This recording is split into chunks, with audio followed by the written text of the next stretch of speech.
이 시간 누가복음 4장 16절에서 21절 이 말씀을 통해 우리를 향한 예수님의 마음이라는 말씀이 선포될 때 우리를 향한 예수님의 마음이 어떤 마음인지를 알고 신앙생활을 해도 감사함으로 하고 또 맡겨진 사명을 감당할지라도 기쁨으로 할 수 있고 또 살아가는 삶도 예수님과 늘 동행하는 삶을 살아갈 수 있도록 큰 은혜 받는 시간 되시기 바랍니다. 우리가 가정에서도 함께 살지라도 이 서로의 마음을 알지 못하면 불행할 수밖에 없습니다. 부모는 자식의 마음을 알고 또 자식은 부모의 마음을 알 때에 그 가정이 행복할 수가 있습니다. 또 국가도 마찬가지지요. 대통령이 국민의 마음을 알고 또 국민은 대통령의 마음을 알아야 소통이 되고 갈등과 대립에서 화합의 길로 나갈 수 있는 그런 축복이 임하게 되는 거예요. 우리가 예수를 믿고 구원받은 성도가 되었다 하면서도 우리를 향한, 나를 향한 예수님의 그 마음을 알지 못한다면 신앙생활에 기쁨이 없습니다. 또 방황하게 되는 원인이 된다는 것을 우리가 알고 우리가 믿고 구원받은 성도가 되었다면 반드시 우리를 향하신 예수님의 마음이 어떤 마음인가부터 알아야 합니다. 오늘 이 말씀의 내용을 보게 되면 예수님께서 그 요단강에서 세례를 받고 유대 광야에서 마귀의 시험을 이기신 후에 예수님이 어릴 때에 성장하신 이 나사렛이라는 이 동네에 가셔서 이제 말씀을 전하셨는데 예수님이 전하신 그 말씀 속에는 우리를 향한 예수님의 그 간절한 그 마음이 담겨져 있었습니다. 그러면 우리를 향한 예수님의 마음은 어떤 마음인지 오늘 이 말씀을 따라가면서 삶의 방향을 찾고 함께 은혜를 나누도록 하겠습니다. 우리를 향한 예수님의 마음은 언제나 은혜 베풀어 주시기를 원하시는 마음을 갖고 모든 일을 행하셨다는 겁니다. 할렐루야. 오늘 19절 말씀에 보면 주의 은혜의 해를 전파하게 하려 하심이라 하였더라. 그 말씀에 있어요. 이 말씀은 예수님께서 이 땅에 오시기 전 700년 전에 활동을 했던 이사야 선지자를 통해서 메시아 예수님이 오셔서 하실 일에 대해서 예언한 말씀입니다. 그러면 예수님이 이 땅에 오셔서 어떤 일 하실 것을 말씀을 했습니까? 오늘 보면 18절 말씀 보니까 예수님이 성령의 능력을 덧입고 이 땅에 오셔서 포로된 자에게 자유를, 눈먼 자에게 다시 보게 함을, 눌린 자를 자유롭게 하는 일을 하실 분이 예수님이라고 말씀을 하셨다는 겁니다. 그리고 이런 예수님이 하실 사역을 한 절로 요약한 말씀이 오늘 본문 19절 말씀인데 거기 보게 되면 주의 은혜의 해를 전파하기 위함이라 그 말씀에 있어요. 예수님은 이 땅에 오셔서 은혜의 해를 전파하기 위한 일을 위해서 오셨다는 거예요. 그러면 여기에 이 은혜라는 이 말은 여러분들이 내가 은혜 받았다, 은혜 베풀어 주옵소서, 이 은혜라는 말을 많이 우리가 사용을 합니다.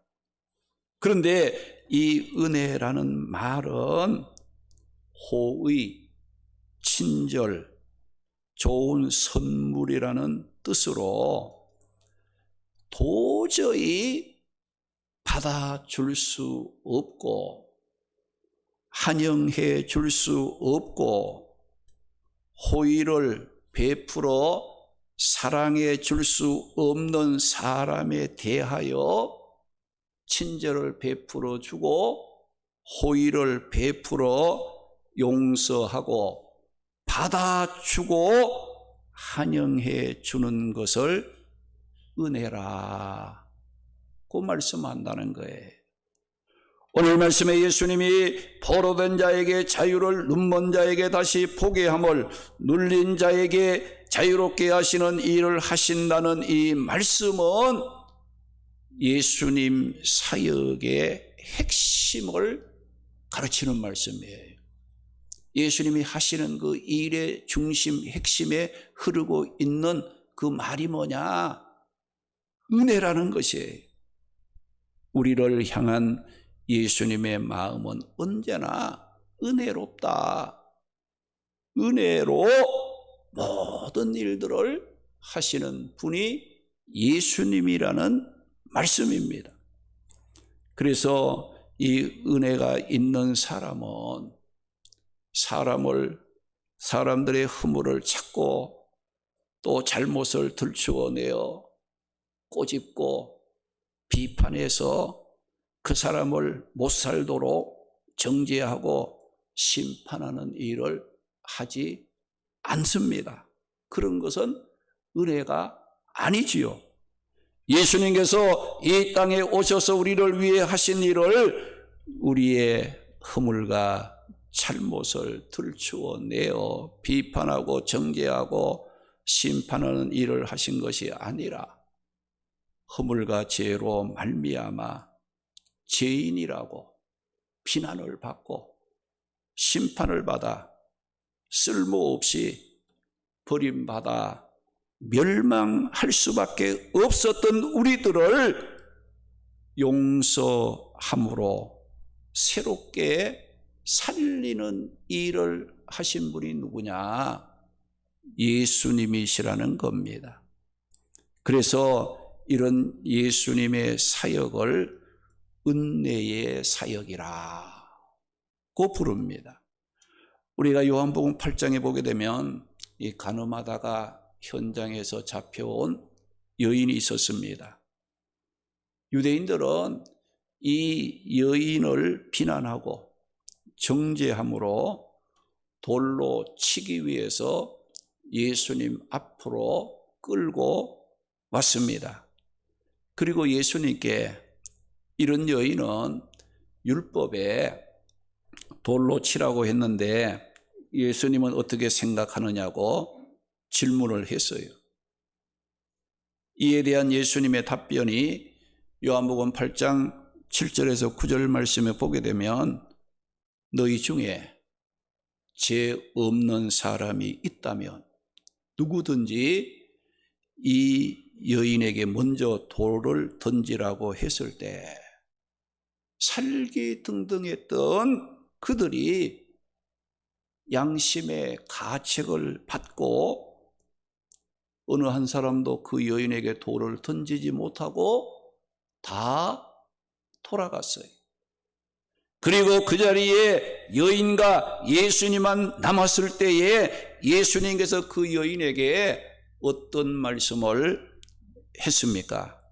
요한복음 8장 11절 보면 나도 너를 정죄하지 아니하노니 가서 다시는 죄를 범하지 말라 하시면서 은혜를 베풀어 주신 예수님이셨음을 말씀했습니다.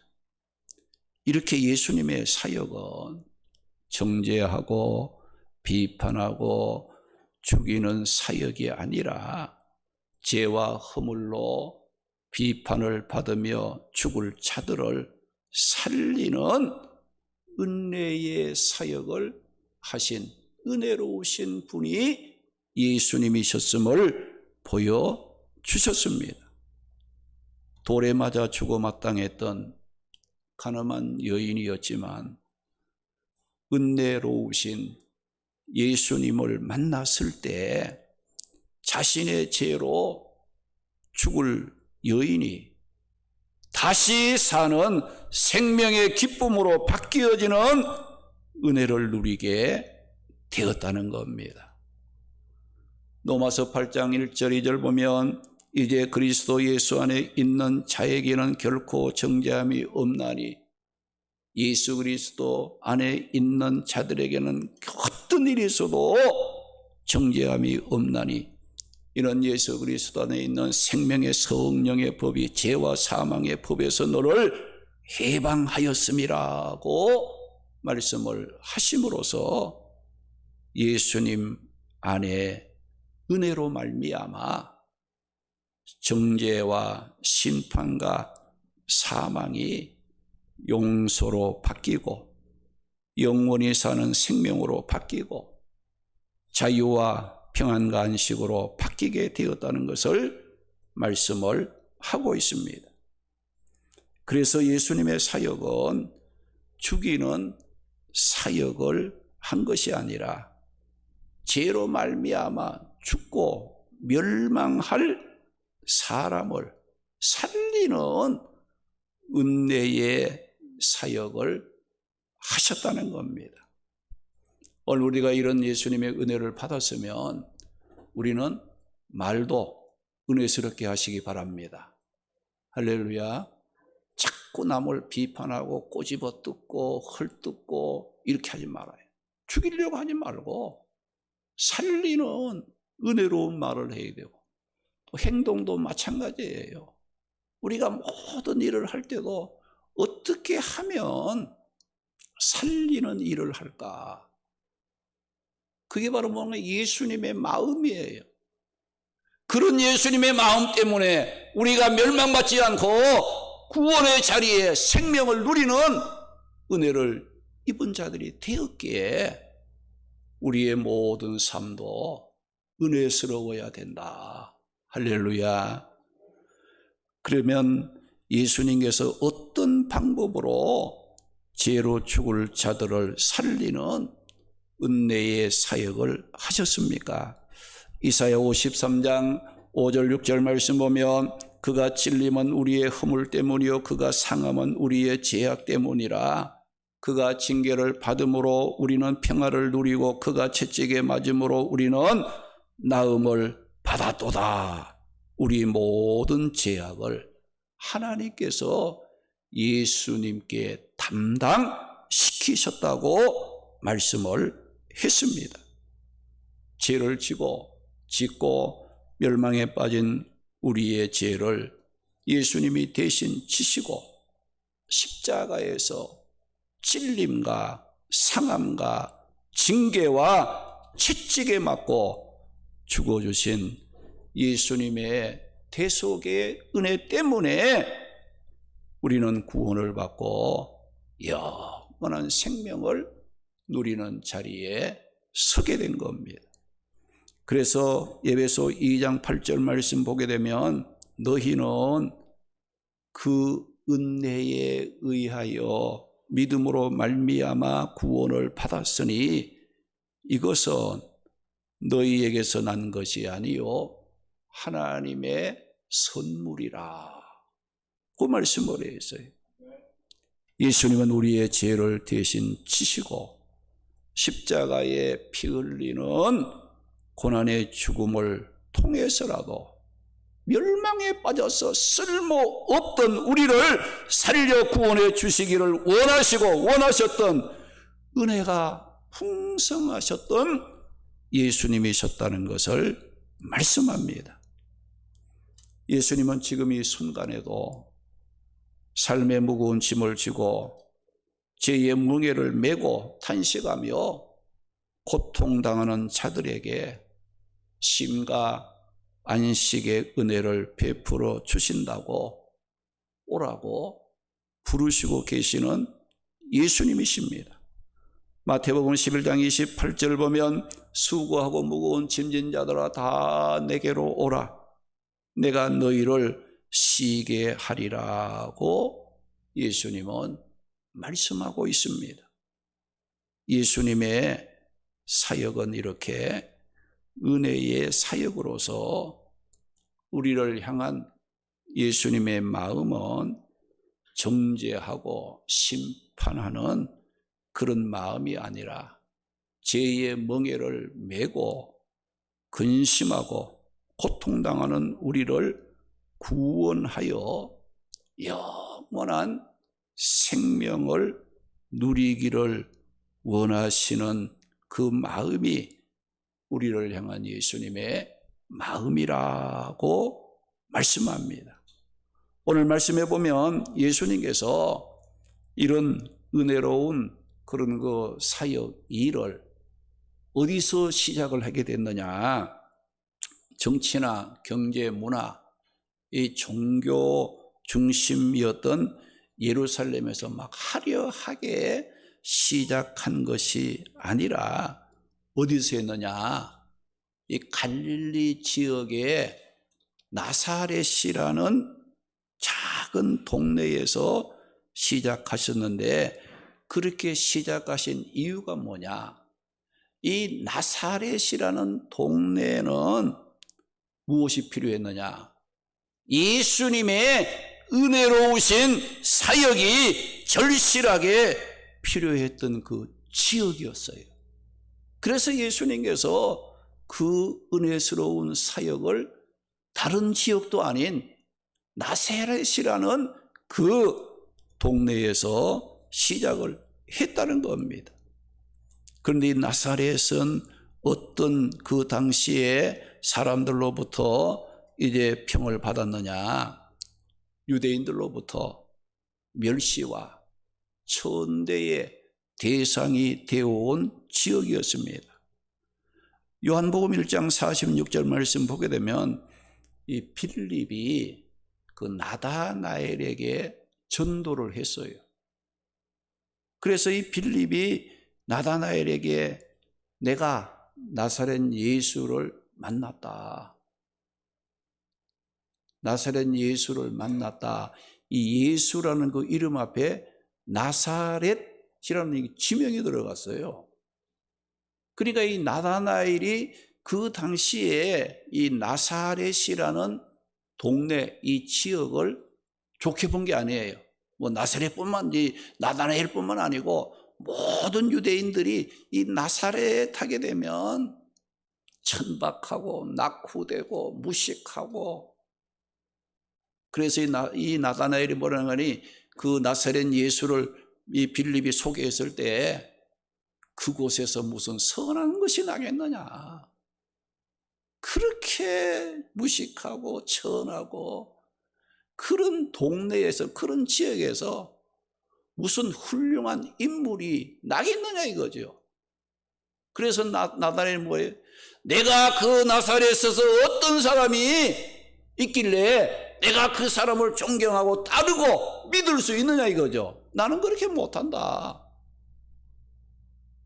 이 나다나엘은 나사렛 예수라는 말을 듣고 한마디로 그 지역에 무슨 선한 것이 나겠느냐, 한마디로 거절을 하고 말았다는 거예요. 그렇게 당시 유대인들로부터 멸시를 받았던 지역이 나사렛이었다는 거예요.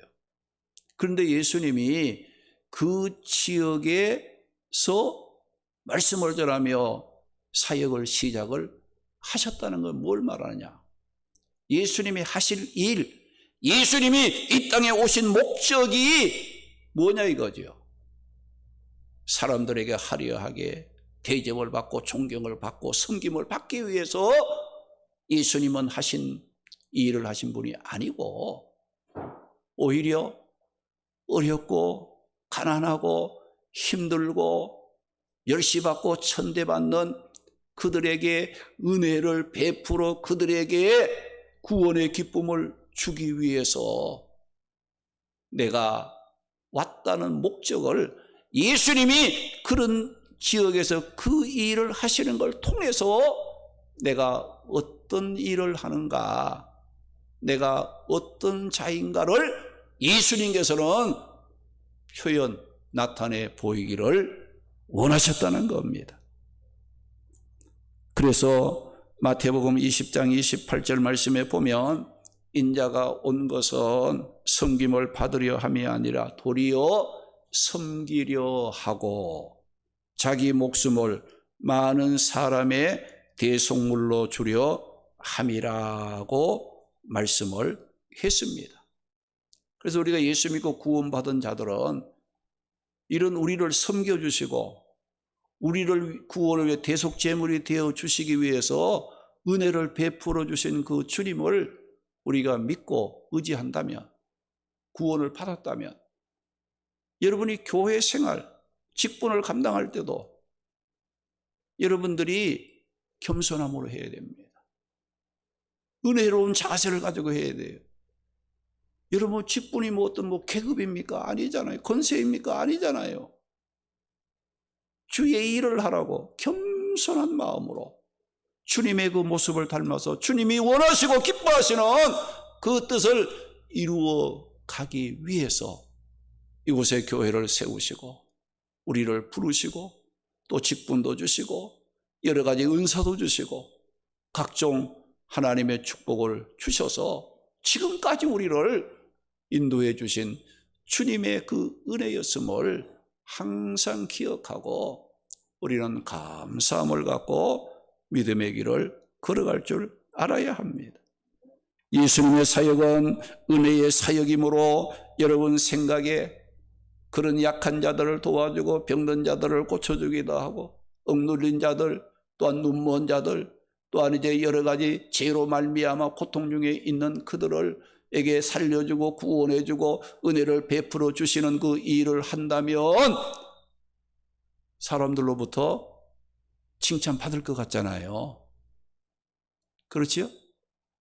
그런데 칭찬을 안 받았어요.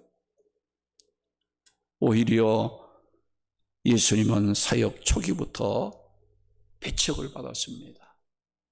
핍박을 받는 일들이 많았다는 거예요. 이것은 무엇을 의미합니까? 예수님의 사역이 은혜의 사역이지만 예수님께서 사람들에게 은혜의 복음을 전했을 때 사람들이 그 마음이 어때요? 죄로 말미암아 교만해져 있고 강팍해져 있었기 때문에 은혜를 베풀어 주려고 했던 예수님의 마음을 모르고 오히려 배척을 하고 핍박을 했다는 것을 말씀하는 거예요.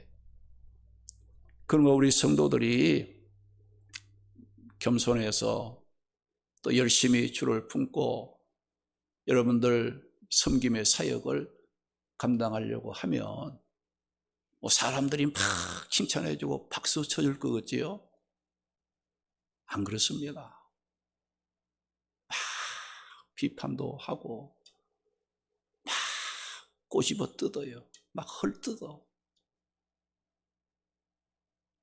그게 바로 주님이 걸어가신 길이고 예수님을 믿고 따르는 우리 성도들이 걸어가야 할 길이라는 거예요.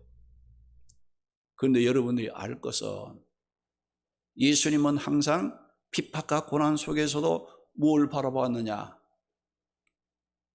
고난 후에 받을 영광을 바라본 겁니다.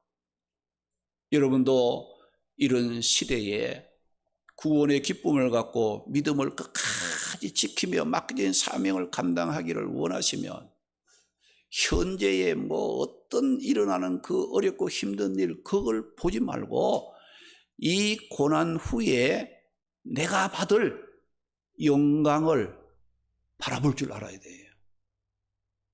예수님도 그랬거니와 예수님을 믿고 따르는 우리 성도들도 마찬가지예요. 예수님을 핍박한 그 유대인들이 예수님의 제자들을 얼마나 핍박했습니까?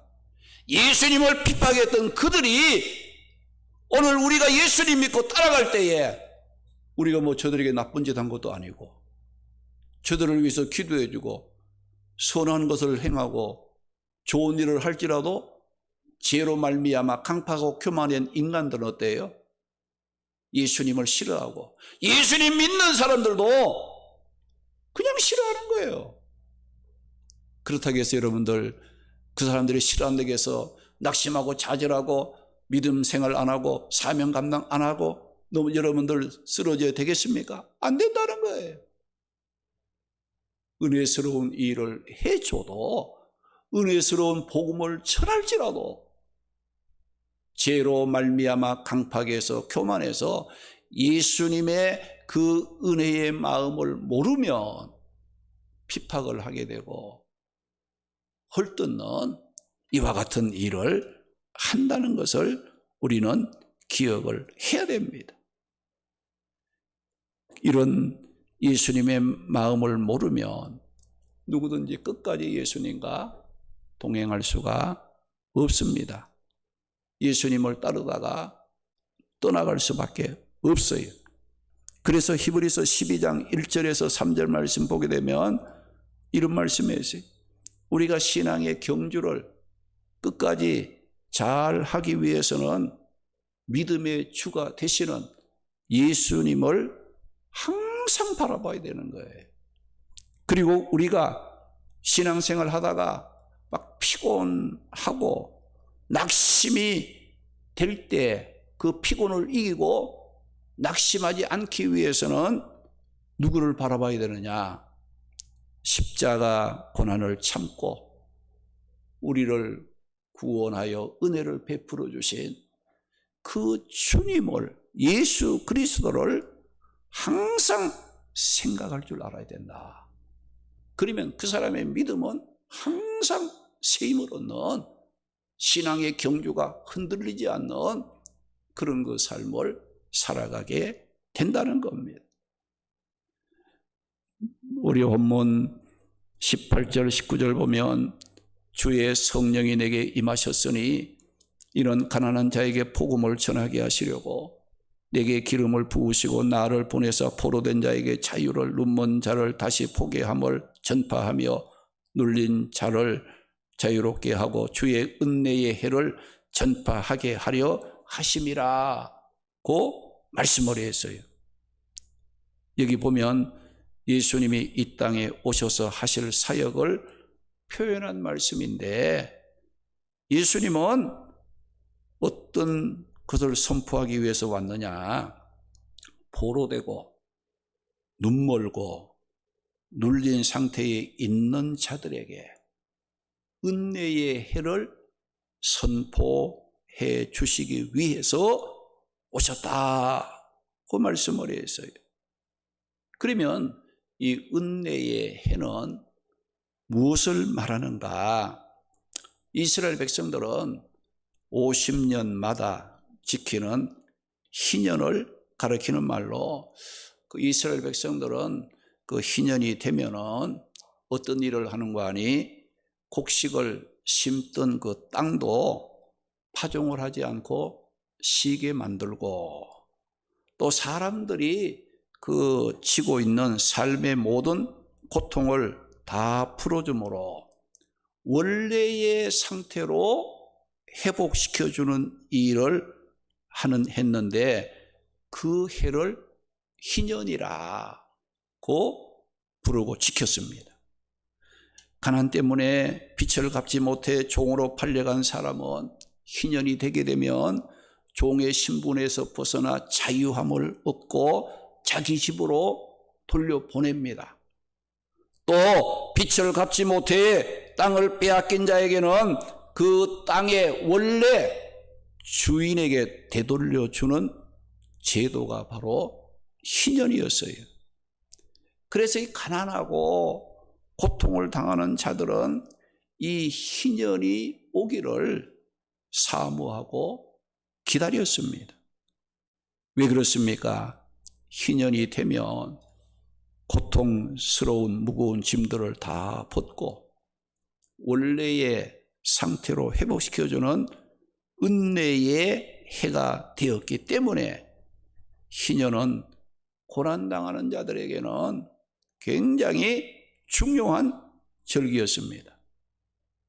여러분, 만약에 모든 무거운 짐들을 풀어주고 원래의 그 상태로 되돌려주는 희년이 없었다면 여러분들 삶의 무거운 짐을 진 자들이 한번 새롭게 살아보려고 재기를 해보려고 할지라도 할 수가 없지 않습니까?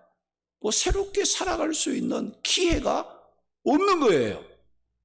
그 무거운 짐 때문에 이제는 인생이 망가지고 그런 모습으로 삶이 끝날 수밖에 없는 그런 그 상태에 있었지만은 이 희년이라는 이 제도, 이 절기 때문에 기회를 잃어버린 자들이 다시 새롭게 출발할 수 있는 기회를 얻게 되는 거예요. 지난날에 잘못된 것을 새롭게 해서 새롭게 살 수 있는 그런 거 이제 출발점을 만들 수가 있었기 때문에 이 희년의 제도는 굉장히 중요한 절기였습니다. 그런데 오늘 이 말씀 19절 말씀 보니까 여기 은혜의 해라고 했는데 이 은혜의 해는 희년을 가르치는 말인데 이 은혜의 해 앞에 무슨 말이 있는 거 아니? 주라는 말이 붙어 있어요. 주의 은혜의 해라고 말씀을 했는데 여기 주라는 이 말은 누구를 가르치느냐? 메시아 예수 그리스도를 가리키는 말로 죄를 짓고 고통을 당하며 멸망에 빠진 우리에게 희년의 기쁨, 새로운 출발을 할 수 있는 원래의 자리에서 출발을 다시 시작할 수 있는 기쁨과 구원과 은혜를 베풀어 주시기 위해서 오신 분이 누구냐? 예수 그리스도라는 거예요. 할렐루야. 할렐루야. 그래서 우리가 예수 그리스도를 만나지 못했다면 여전히 지혜 가운데서 멸망의 자리로 지금 가고 있는 거예요. 그 중에 우리가 예수 그리스도를 만난 자들은 예수 그리스도를 말미암아 우리의 죄의 사함을 받고 이제 또 주 안에서 새롭게 시작할 수 있는 기회를 우리에게 주셨다. 그 은혜를 주시기 위해서 오신 분이 예수님이고 그 은혜를 우리에게 베풀어 주시기를 원하시고 원하셨던 주님이 마음이 누구예요? 예수님의 마음이었다는 거예요.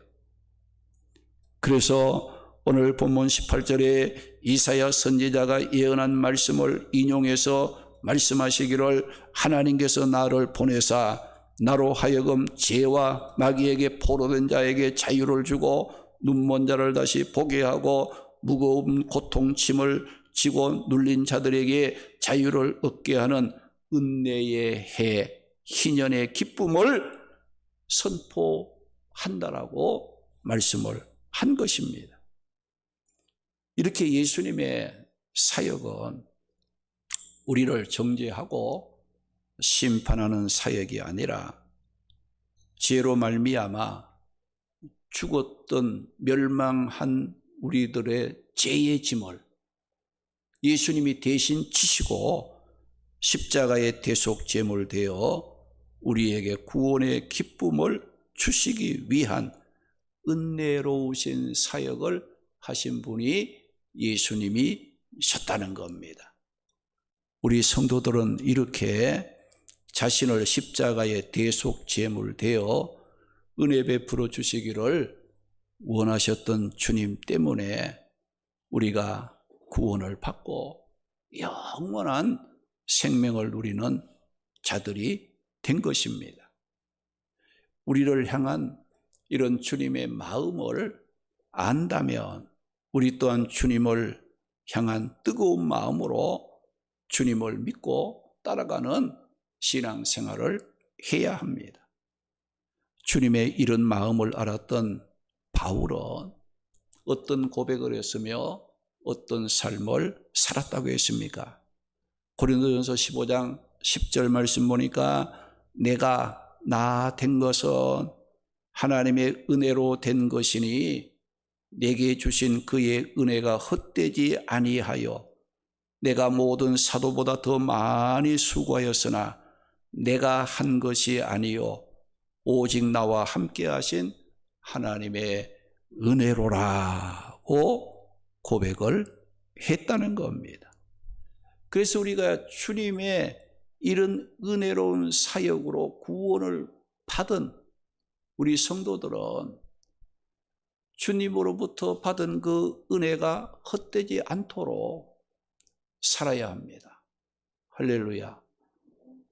고린도후서 6장 1절 보면 너희를 권하노니 하나님의 은혜를 예수 그리스도를 통하여 받은 하나님의 그 은혜를 헛되이 받지 말라.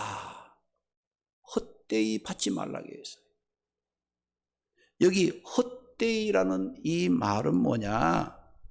무익하게 만들지 말라는 거예요.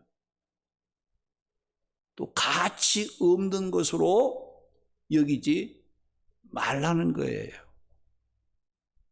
또 여러분들 내용이 없는 속이 텅 빈 것 같이 공허하게 만들어 가지 말라는 겁니다. 이런 예수님의 마음, 우리를 구원하시기 위해서 은혜를 베풀어 주시기 위해서 예수님 자신이 십자가의 죽음이라는 고난을 받으면서도 우리를 구원하시기를 원하셨던 그 주님의 마음을 우리가 안다면 우리는 주님의 그 은혜에 헛되게 반응하는 자가 되지 않아야 돼요. 여러분들 예수님의 마음을 알고 신앙생활하는 사람하고 우리를 향한 그 예수님의 마음을 모르고 신앙생활하는 사람은 분명히 차이가 있습니다. 분명히 차이가 있어요. 예수님의 마음을 알면 뜨겁게 열심히 정성을 다하여 기쁨으로 주님을 섬기며 믿음의 길을 걸어가지만 예수님의 이런 마음을 모르는 사람은 그저 형식적으로, 의식적으로, 외식적으로, 억지로, 기쁨으로 해야 될, 감사함으로 해야 될 이 신앙생활을 헛되게 하는 그런 그 모습을 가질 수밖에 없다는 겁니다. 우리 모두 우리를 향한 예수님의 마음은 십자가 대속의 죽음을 통해서라도 구원과 희년의 은혜를 베풀어 주시기를 원하셨던 이 예수님의 마음을 기억하고 천국을 소망 삼고 주님 기뻐하는 삶을 살아가는 성도들이 되시기를 주님의 이름으로 축원합니다. 할렐루야.